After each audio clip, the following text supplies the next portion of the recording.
One second. Oh, 1 second. Welcome to Rock the Crown.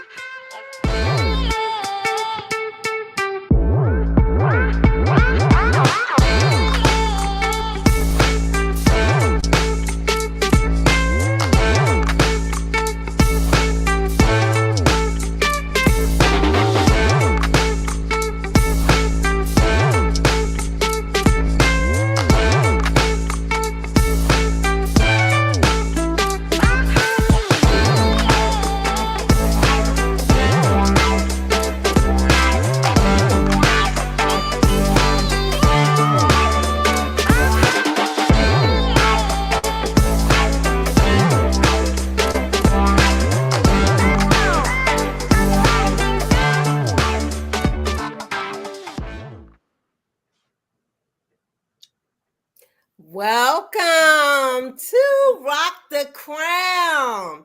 I am your host for today's show, along with my queens, of course, Naima, Nefertari, and I'm sure Dia is here in her spirit, right? We will get her back on the show for a few more episodes this season too. We know she's been very busy, but we want to welcome you, Crown Nation, and to another episode of Rock the Crown. And we got some good stuff for you today. Today's topic is chocolate as an aphrodisiac. Myth or reality? Chocolate. You say, oh, why y'all talking about chocolate? Because I love chocolate. That's why. And we wanted to get into right. And we love chocolate, so we wanted to get into it. Yes, we wanted to get into chocolate. And there's so many different types of chocolate. Chocolate comes from all these different countries all over the world. Which one is the best? The Swiss chocolate, the German chocolate, the chocolate from Ghana, the chocolate from Guatemala. We don't know, but we're going to talk about chocolate today. And as we get started in it, the first thing we want to talk about, we're going to cover the history of chocolate. We're going to talk about, is it really an aphrodisiac? We're going to talk about the myths. We're going to talk about chocolate and the mood, the way it affects your mood and the effects that it have on the body. And last but not least, we're going to talk about how can you tell if you're buying high quality chocolate. So we hope you will join us for the whole show. Thank you so much. And we're going to jump right in and get started. So let's talk about this history of chocolate, right? Dark chocolate, white chocolate, chocolate with nuts. Where did it all come from? Well, we want to talk about, surprisingly, it came from Mexico and Central America more than 2,000 years ago, right? And it comes from what they call cacao seeds, cacao trees, which are known to grow near the equator just because of all the heat and humidity and special climate that these trees have to grow in, right? But it really started with the Mayan civilization, and they really got into making a spicy drink. So I know y'all didn't know this, but chocolate started as a spicy drink. Yes, it didn't start as a chocolate bar that we kind of know about it in the stores today. No, it started as a drink. And the Mayans, they used to drink this spicy drink, and they felt like it had spiritual qualities and religious, characteristics. And it was very interesting too, because I remember when the first time I went to Tulum, Mexico for my birthday, one of the experiences that we booked were a chocolate experience. And so we went to this rooftop restaurant or something, a chocolate experience, and they had all these different chocolates laid out. And the lady basically told us a whole story about the history of chocolate. And it was very fascinating to me. My sister and friend, though, on the other hand, thought it was a bunch of BS. But I was like, no, it's very interesting, So it's very interesting that I had that experience and that whole storytelling experience of us telling about the Mayan people. And then upon doing further research, realized, yes, that really was during the Mayans and their civilization. And then y'all know what happens, right? Is what happens throughout history. What happens? Somebody got to come and take it. Somebody got to come take it. Somebody got to come and take it. And know who somebody is. We talking about the Europeans. That's somebody, because somebody's in everybody's house. Somebody's trying to go to everybody's land and exploit them. But anyway, around the 1600s is when the Spanish, because they were explorers during that time. The Spanish came from Spain, and they came over to the Mayan civilization and found the trees and got the drink. But they thought the drink was a little bitter, because you got to understand at this time there was no milk added to it. It was cooked with water. There was no sugar added to it. So the cacao beans in their natural state, they have like a very kind of bitter taste. So they didn't really like it, right? But because it was used as currency and different things like that, they eventually took it back to Europe, added some milk, added some sugar, and hence we have milk chocolate. Milk chocolate. White chocolate. Milk chocolate. Dark chocolate. Yes, exactly. And I don't want to bore you with a whole bunch of the history, because of course you can come and look it up on your own. But I thought it was a very interesting fact that they began to take it back to Europe. And in Europe, chocolate became a very luxury item. Only the rich would have chocolate. Right. And they had to keep going back to Central America to get this chocolate that the rich people, really wanted to have in Europe. And then eventually they took the beans to different African countries. Why did they take it to different African countries? Because they were colonizing the different African countries at that time, and they could use free labor, in other words, slaves, to harvest, right? These cacao trees. So that's how it got on the continent of Africa into the different countries. And now today, Africa, the different countries, whether you're talking about Ghana, the Ivory Coast, Sierra Leone, and some of Nigeria, they produce 70% of all the chocolate that we have in the world today comes out of the continent of Africa. So that's just a brief little history lesson. You can go look up some more very interesting facts on that. And what we want to show you is a quick video, because remember I said that it started in Central Mexico and Central and South America. So we got this little video clip that actually shows you the cacao beans and how they get from the cacao beans into the actual chocolate. Let's roll. Today we're at Chocolate de Taza, and we're going to learn how it's made.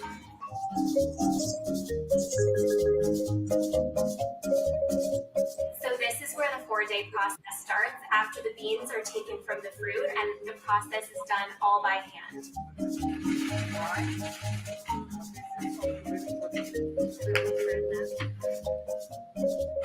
This here is the tool that's used to ground the cocoa beans into a thick paste.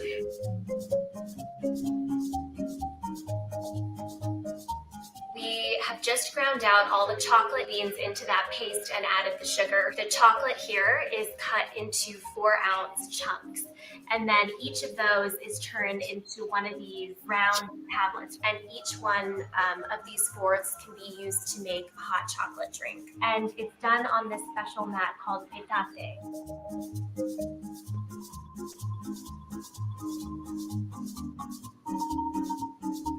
So we just put in 2 tablets of chocolate to make 4 cups, and the water has to be 90 degrees in order for all the chocolate to melt.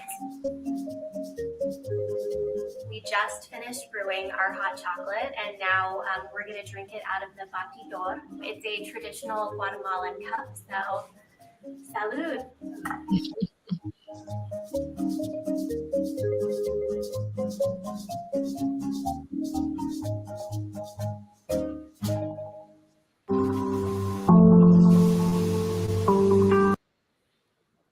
All right. Shout out to National Geographic for that. Chocolate. Now, as I was watching that video, I was like, why they didn't just pour the stuff in the water before it was transformed into the solid? Because yeah. And so it kind of reminds me of now, when we have the cocoa chocolate in a little pack, but yeah, I'm like, we all love chocolate. And so it's funny that it started as a drink, Yeah. Right. That's what they talk about, the drink. And at the hot chocolate race, that is the best hot chocolate I've ever had in my life, by the way, the hot chocolate race. And it's now, where did you drink that chocolate? Was it here or was it when you were traveling? No, it's at the race. At the race? Yeah, so it's called the hot chocolate race. Okay. And it happens in different cities across, the United States, but it does come to Atlanta every single year. So it happens in January, and that is the hot chocolate. So they make hot chocolate, and then they give you real chocolate to dip like fruit and pretzels and all of that stuff in right after the race. So every runner gets one. And of course, the volunteers are back there drinking too much hot chocolate before, you know what I'm saying? Not only just to keep themselves warm, but because it's so good. But with all that being said, I also want to go into one main questions that I know people ask all the time about chocolate. Like, when you think of chocolate, what comes to mind for you? It's like, girl, chocolate is an aphrodisiac. Oh, is it? Is it really though? Is it really? So let's talk about some myths that people have when it comes to chocolate. So one myth is that chocolate is a powerful aphrodisiac and that it can instantly increase your sexual drive. True or false, ladies? Ding, false. I say true. False. True. Okay, well, guess what?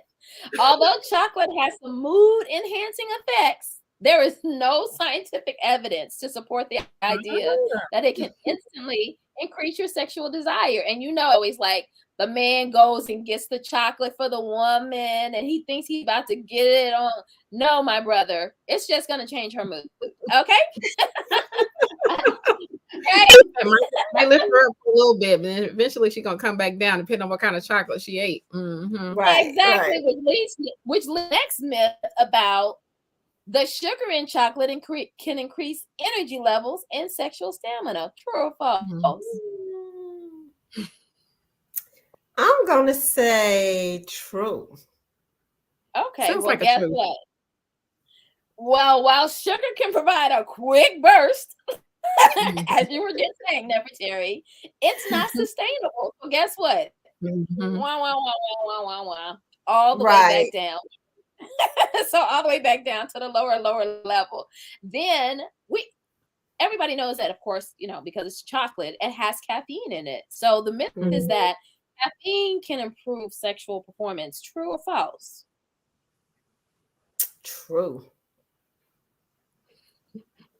Steph is like, oh no. Okay, well, guess what? Right, caffeine can temporarily boost energy and focus. But guess what? It's not the cure magic for any kind of performance. If that was the case, all the coffee that people be drinking every day, it would be all the way off the chain, right? Well, but sometimes all you need is a little temporary. Just a little bit. Sometimes, right. Just a little sometimes. Get me through this next. And so, because we know that chocolate has chemicals, right? Because of course, everything has its own chemicals and things inside of it, not just because it's mixed in there, but because naturally it has these things in it. Chocolate contains chemicals that mimic the effects of love. Is that true or false? Well, I know chocolate and love, they kind of seem like they go together. Like even like when a guy Yeah. wants to like show his appreciation or his feelings for a woman, he goes and buy her chocolate, Right. Yeah. But I think I'm gonna be a skeptic and say a lot of that is marketing, and not exactly. That is all about the marketing. You know about that marketing, girl, right? Right. And it's all marketing. It's all about where's the money, right? And so there's a specific compound, thimerbrine, that is a compound found in chocolate. It's a powerful aphrodisiac, so people say. True or false? I'm gonna say true. And most people probably don't even know this word, thimerbrine. Okay, right. Right. They just know, oh, I taste chocolate. It tastes good. It make me feel good. Yeah. Right. I say true on that one. Okay, well, guess what? It does have some effect on your mood. So, someone said there's nothing better than a friend, except a friend with chocolate. Right? Okay. So we always know that chocolate lifts the energy. And just like when girlfriends are like, girl, do you need me to bring some chocolate? You feeling down? Bring some chocolate. I'm getting some candy bars on the way, right? But again, we're going to talk about the types of chocolate you need to go and take to your girlfriend's house to make her feel better. Not some of that chocolate. Okay? And so some other, really, really quickly, chocolate is effective. It's an effective treatment. People call it a treatment for what? What do people call it a treatment for? So some people say chocolate is effective treatment for sexual dysfunction. And you don't think that's true or false? I think that's false. Yeah. It sounds good. It sounds good though, Yeah, but I think that's sounds good. But guess what? You may need to go to the doctor. Yeah, that's true. Like sometimes you'll hear like for guys, like, okay, if they eat chocolate and increase their sexual drive, but then also sometimes you'll hear on the side for the women, like if they don't have that thing, if it's missing, then it's like, oh, I need to get me some chocolate to replace what it is I'm not getting, kind of thing. And so how does that connect? It doesn't connect. But if you do have dysfunction, you definitely need to go to the doctor. Because if everybody, again, if chocolate were, we would all be eating it every single day. Okay. And the price will probably go up. Maybe not. That part. The price will probably increase. Right. Who do you think is affected more by the aphrodisiac effects of chocolate? Men or women? Affected more by the aphrodisiac. I would say women, because it take us longer to kind of get in the mood. Say women. Okay. Well, the reality is that there's no scientific proof it does either one, but because women, our energy changes and it has a mood shifting, chocolate will affect a woman's mood more than it will a man. I've never seen a man eat chocolate and then turn into a romantic beast. If that's the case, I want some more chocolate, but that's not happening. Right. Okay, and let's come on. We're gonna kind of close this out a little bit. So, eating chocolate together, male and female, because we've already talked about this. Do you think that it increases intimacy and desire or not? I think it does increases intimacy. Not the chocolate itself, but how you deal with it. Yeah, but the act of them doing it together.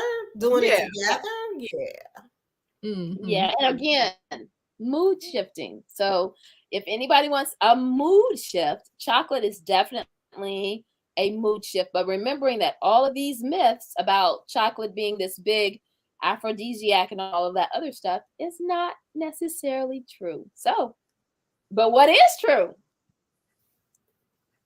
What is true? So this is where we get to go into what we're gonna talk about. The moods. How does chocolate affect your mood? All right. So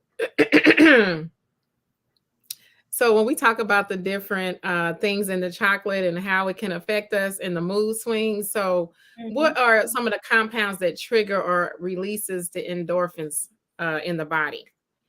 As far as like the brain, I think that this is something that the chocolate helps to do. The natural chemicals that we're, when we talk about the feeling, like we say, what does this chocolate do? So it helps to release some of those things in the brain, and it increases your pleasure. It increases your happiness. And so it can change your mood. So when we talk about when you kind of get together and eating chocolate, when everybody kind of gets together, like this, that it really can happen. Outside of one thing I was going to mention earlier when we were talking about the chocolate, I remember when I was in elementary school, the teacher used to, before we take tests and all of that, they used to actually give everybody like this little piece of chocolate. So it seemed like, I don't know, it's something that, that they're like, to kind of increase your brain in a way where it's flowing, getting more in and that kind of thing. So I don't know. I think that this makes me think about increasing the weren't you summa cum laude? So, and yes, ma'am. Maybe we need some chocolate. I don't know if it was the chocolate, but okay.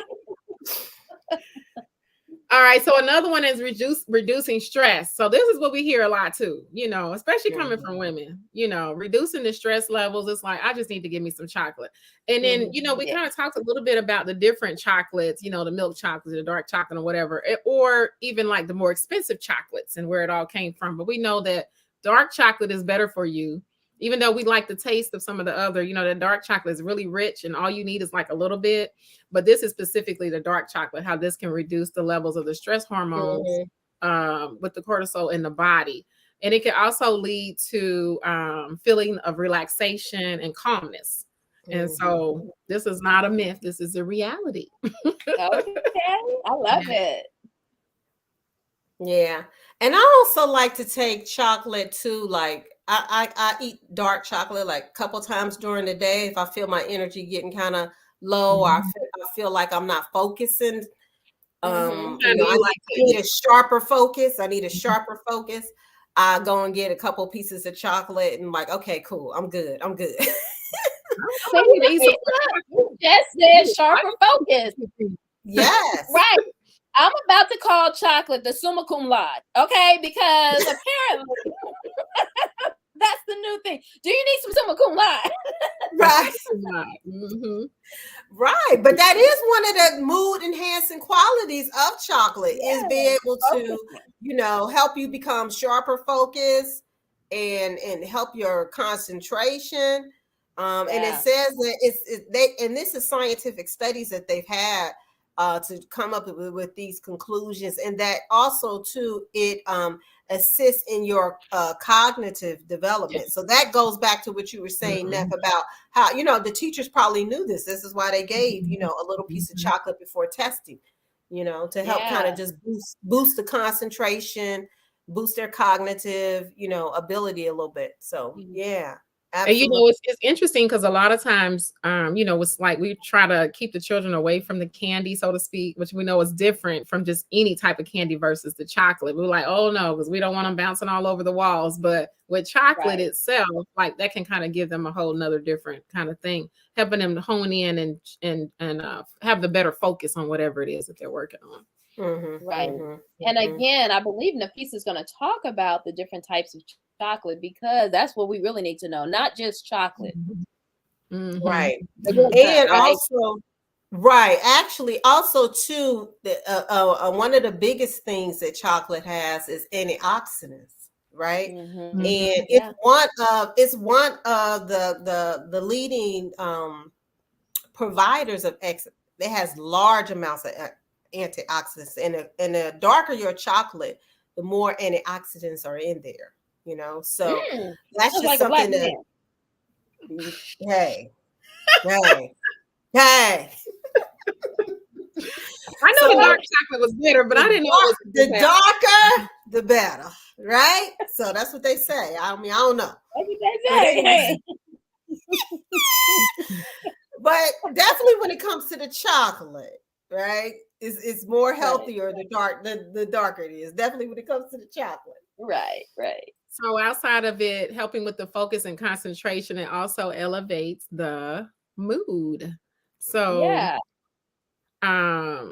we kind of talked a little bit about the feelings and pleasure earlier, but this actually helps people who are in a state of sadness or depression. This is said that chocolate is one of those things that can kind of help bring you out. So again, I'm just picturing that, the girl talk, or the girls together, or that one on the couch where everybody got to come over and help her. Bring her some chocolate. Right. Or bring him some chocolate. So this chocolate can actually help with people who are suffering from depression. Just get you a little, while you buy them big thick bars. I know Nafisa got some stuff over there to show you guys, but they got the little squares. Just break you off a square. Eat it in moderation. Get your little piece in the morning, kind of help get your day kicked off with some prayer. Put some prayer on it. Right. Put some prayer on the chocolate. All right. So another one is reducing inflammation. And this is one of the ones I was really surprised about, how chocolate can actually reduce inflammation. And so this is one of a lot of health issues that people have. This is one of the chronic issues that people have, was influx amount of inflammation in the body. So and then also reducing the depression and anxiety. But inflammation, like, how do you guys think that works? Like, I don't know, but they said just by eating dark chocolate that it helps that. And there's been different science. I'm thinking, like, of course we know turmeric. But it's still the antioxidant side of it. It's still the antioxidant side of chocolate. Right. Yeah. Kind of like onions. Like when you eat onions, it's antioxidant as well. It'll reduce and get rid of sickness and all of that stuff as well. It's the same. Yep. So we've been talking a lot about chocolate. We talked about the mood enhancing effects of chocolate. We talked about the history of chocolate.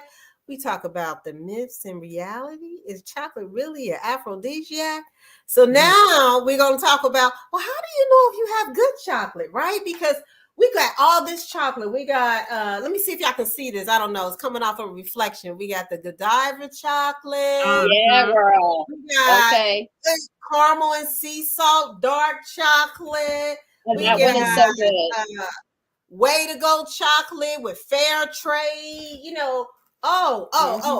And this is the creme de la creme right here. I don't know if y'all can see my bag. That's some good chocolate when it comes in a gift bag. Okay, I gotta tell you about this chocolate. But how do you know if you're getting high quality chocolate? Like, what's the difference? So we're gonna tell y'all some different things that you can look for. Now, remember we said that it comes from the cacao trees, right? And you saw in the video that we showed the beans or whatever. But one way they say you can tell if you get high quality chocolate by how much cocoa or cacao seed beans are in the chocolate. And we as Muslims, we like to look at our ingredients. So we be looking at the ingredients on the back of the package. And the first ingredient should be cacao beans, right? Right. That should be the first ingredient. If the first ingredient in your chocolate is sugar, that's not the best. Okay, that's not the best. You got to start with the main thing. Let the main thing be the main thing. Let the main thing be the main thing. Okay. So that's one way to tell. Okay, you want to look at the ingredients and see what the first ingredient, and the first ingredient should be that. So that's letting you know that. Another thing too is that if you look at I don't know if you can see it I have one right here. This one, let me see. I don't know if you can really see it. Okay, see it, but it says 85%. A lot of the chocolates, when you go in the stores, they have like 70% cacao. They have 85. Like this one, the dark chocolate was like 85%. So it's letting you know that the majority of the candy bar, the majority of the candy is cacao beans, right? They let you know that, right? So that's another way for you to tell if you're getting a high quality chocolate by the percentage of cacao seeds beans in it. Okay, so that's another way to tell. But Like also that beat, too, 80-20. Mm-hmm. right. Also too, you also have to keep in mind that that look for where it comes from, right? Because like remember I said when I was talking about the history and I brought you up to now that the cacao beans are in Central and South America as well as Mexico. They're grown there. They're grown near the equator as well as in different African countries, right? Right. So if the chocolate is coming, that's where it's really sourced from. So if you look on your package and you can see where it's really sourced from, the closer you get to the source, the higher the quality of chocolate. Mm-hmm. Right. Okay. So that's, you have to keep that in mind. And the chocolate that we usually like is usually milk. It usually has milk in it, and it usually has sugar. Okay. So the higher the content of sugar in milk, the less, the lower the quality. It doesn't mean it's not good, but it's just going to be a lower quality. Okay.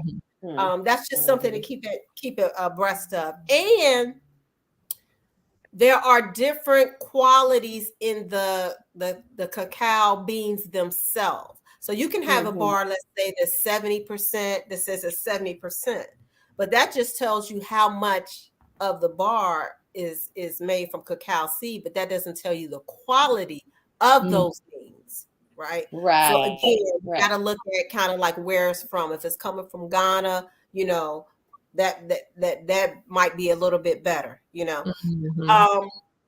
but you also have the what I call the chocolate houses, right? Because remember I told you that chocolate was a luxury item, and it's still considered a luxury item. You know how they have the different coffee houses in Europe that they were known for, all these coffee houses where people would go and they would drink, and this is the idea that Starbucks was started upon in America, right? Well, they used to have different chocolate shops like that as well in Europe, and they still have some today where it's the same type of concept. It's like a chocolate cafe where you go and get, upscale, high quality chocolate, right? And also you can tell by the price. If it costs 59 cents, it probably is not a high quality chocolate.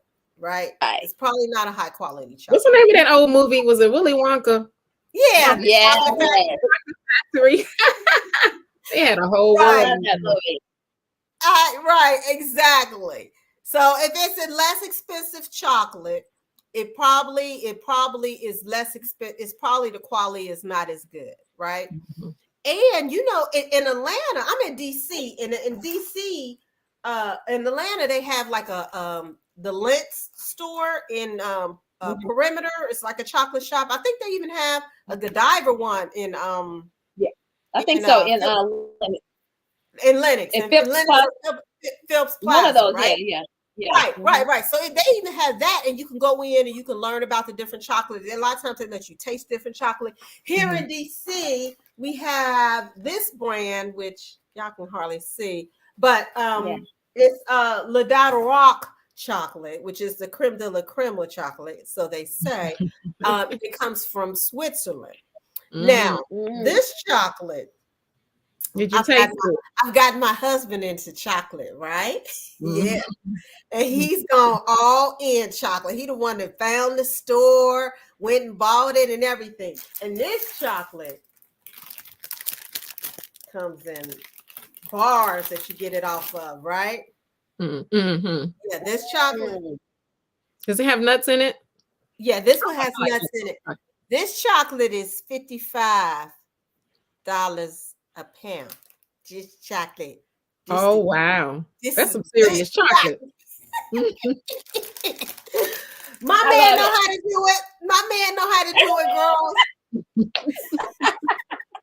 I love that. But Nikisha. Huh? Go ahead. You don't have to what? You don't have to get the $55 one. They got different ones. You know what I'm saying? But I'm just telling you, I want you all to know what the creme de la creme is like, right? And the lesser chocolate is cool because I buy like the lesser chocolate every week. but this is just, a little special Mhm. something on the Right. chocolate. But I love that we're talking about chocolate this week and the quality of, because again, once you Mhm. get quality, you don't have to have as much. Quantity is relative. Right. So when you have a lower quantity because you have a higher quality, that also, Right. of course, we were talking about, and we were talking about depression, and we were talking, and that goes back to the episode we just did on obesity and the Black woman. Right. So again, buy your friend that high quality chocolate, help her with her stress levels. Like what can we do affecting those mood changes and things like that? Because again, this is just another aspect of how we can help our sisters, you know what I'm saying, move Right. in a good way in terms of even our health. And also because of the antioxidants inside of chocolate, it'll also help in terms of, we were talking about like eating properly and eating healthy, and actually eating chocolate is something that's healthy, but we know that it has to be moderation with it. Mhm. Right, exactly, exactly. And like Naima said, the higher quality the chocolate, the less you really have to eat for the effect. It's not like you're gonna eat a whole like Hershey bar of chocolate in one sitting. You know what I mean? Right. It's just not. I mean, the quality is so good. You just need like a little bar of it, and it just Right. melts in your mouth. And that's another reason how you can distinguish a high quality chocolate by the taste. Real high quality chocolate has a velvety type texture in the mouth, by tasting it. It has a velvety type texture, Mhm. right? It's not like grainy, it's not grainy. Yeah. The Yeah, texture Right. of like it kind is of grainy. glossy with no blemishes and no cracks and that kind of Right. stuff. And it doesn't taste waxy either. Mhm. It's like velvety, smooth. So Right. that's another way to tell if you have a higher quality chocolate. And let me see, and you can smell it. Mhm. Right? The darker, more pure chocolate, it has a real like rich aroma to it. The more it's been diluted with like milk and sugar, the more faint the aroma is going to be. So that's another Mhm. way to tell if you have a higher quality chocolate. And let me see what else. And of course, the last thing I want to tell you too about chocolate is you can make sure that it's organic, right? So they have organic chocolate. And also on your packaging, it should have like a certification or something that says fair trade, because there are some chocolate producers who've been accused of using like child labor in the Mhm. production and the manufacturing. But if you have this buy chocolate with the fair trade logo on it, then that kind of ensures that it's been harvested in an ethical manner, and there's been no like child labor or whatever used in the production of that particular chocolate. So these are all things we didn't even know about chocolate, right? Mhm. Right. Yeah. And so I for Did can all you, those ladies? people looking beautiful, Yes, feeling good. What did Catherine say? yes. Catherine says, what you see before you, my friend, is the result of a lifetime of chocolate. Yes, absolutely. Love Mhm. And that. if Love you that. want to find out more about chocolate, just go ahead and do some research on it, which I did, and it's fun. Find the chocolate shops that's in your area, whether you're tuning in from Atlanta, whether you're tuning in from DC, North Carolina, South Carolina. I'm sure if you look it up, there is a chocolate shop in your area where you can go and taste chocolate. And an interesting fact, which I did not know, you know how they do wine tastings? We don't Mm-hmm. we don't do wine. It's Muslims, Right. but we've all heard about wine tastings where they go and taste different wines. Well, they have that where you can do it with chocolate too. Mm. Right? Mm. They have like chocolate tastings where you go and kind of get educated, and they have these tastings and stuff like that.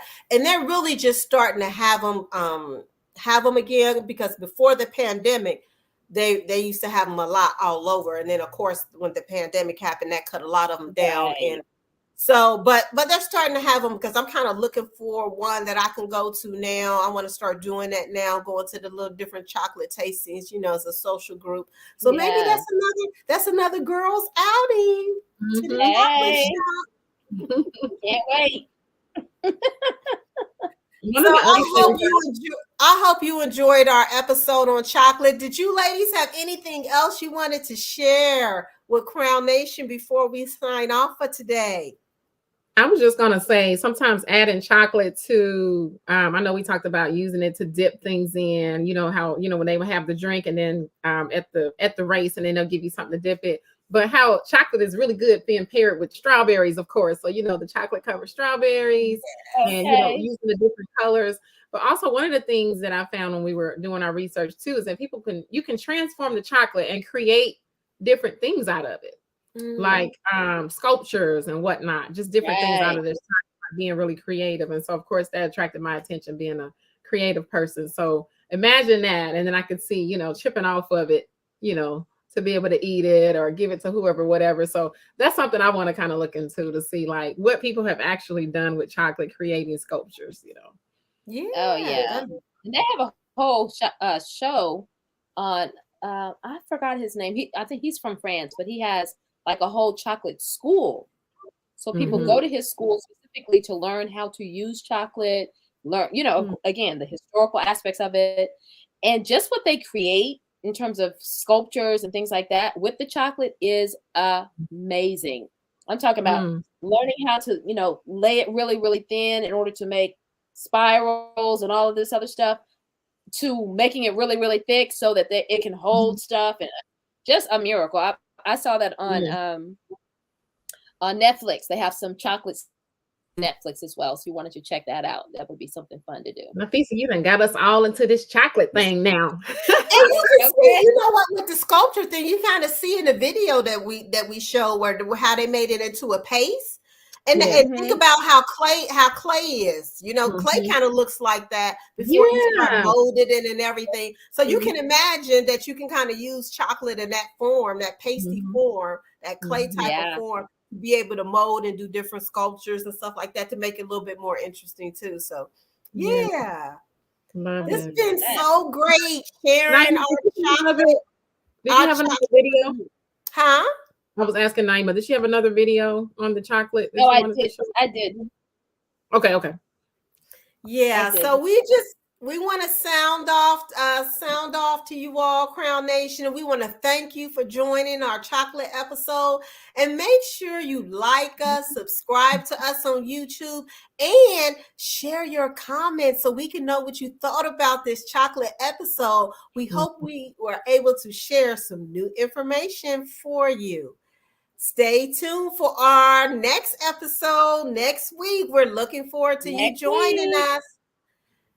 Peace. Have a great Peace out. Assalamu alaikum. Go get some chocolate. Right. So,